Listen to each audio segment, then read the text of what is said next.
कई कहते हैं कि आपके गुरुजी तो ब्रह्मा विष्णु महेश को छुड़वाते हैं। ब्रह्मा विष्णु महेश को हम छुड़वा सकते हैं? अब जैसे ऊर्ध्व मूलम अधः शाखम, ऊपर को जड़ वाला नीचे को तीनों गुण रूपी शाखा वाला उल्टा लटका हुआ संसार रूपी वृक्ष है। अब इसमें क्या है? ऊपर को जड़ता पूर्ण परमात्मा, नीचे को तीनों गुण रूपी संसार रूपी वृक्ष की शाखा है। तो क्या कोई शाखा को काट देगा बुद्धिमान व्यक्ति? पेड़ की शाखा को कोई काटने की कहेगा कि इसको तो फेंक दो काट के, फिर लटका के करेंगे बाकी का हम? तो कहने का भाव ये है कि जैसे परमात्मा कहा करते कि जैसे हमने भक्ति रूपी पौधा बीजना है और हम नर्सरी से कोई पौधा लाए, कैसे बीजेंगे? उसको गड्ढा खोदेंगे और उस गड्ढे में उसको जड़ों की तरफ से दबाकर मिट्टी में फिर उस जड़ों की मूल की सिंचाई करेंगे।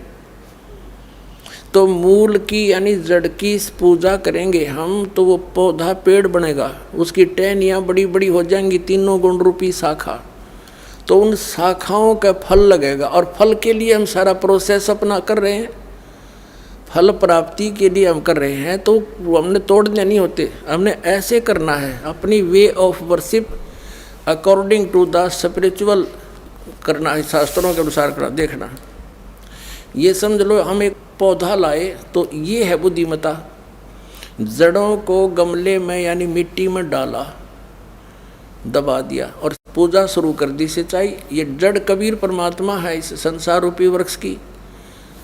अब ये हमने जड़ों को पूजना है, इन ब्रह्मा विष्णु महेश की पूजा नहीं कर। हम क्या कर रहे हैं? ऐसे कर रहे हैं। ये बता बालका वाला काम कर रखा हमने, हंसी नहीं आवे। हम ऐसी पूजा कर रहे हैं, उल्टा काम कर लिया हमने। ब्रह्मा विष्णु महेश को हम इष्ट रूप में पूज रहे हैं, गमले में ला दिए ब्रह्मा विष्णु महेश और ये पूजा कर रहे हैं। तो कोई क्या कहेगा? समझदार व्यक्ति ने कहा सीधा कर ले इसने, और वो लड़े, हट जा दूर, खबरदार तूने क्या कर दिया। अब देखो जड़ छोड़ दी हमने, अब जड़ ऊपर रहेगी तो भक्ति रूपी पौधा सूख गया। ये यूजलेस है, ये शास्त्र विधि को त्याग कर शास्त्र विरुद्ध साधना है, ये उल्टा बीजा हुआ भक्ति रूपी पौधा। और हमने ऐसे करने को कहा तो इसमें इसकी पूजा करेंगे भगवान कबीर साहब की, फिर हमारे शास्त्र अनुकूल कर्म बनेंगे। शास्त्र अनुकूल संस्कार होने से ये फल ब्रह्मा विष्णु महेश ने देना हमारे को, क्योंकि यहाँ के ये प्रधान हैं, इविन का फल लगेंगे।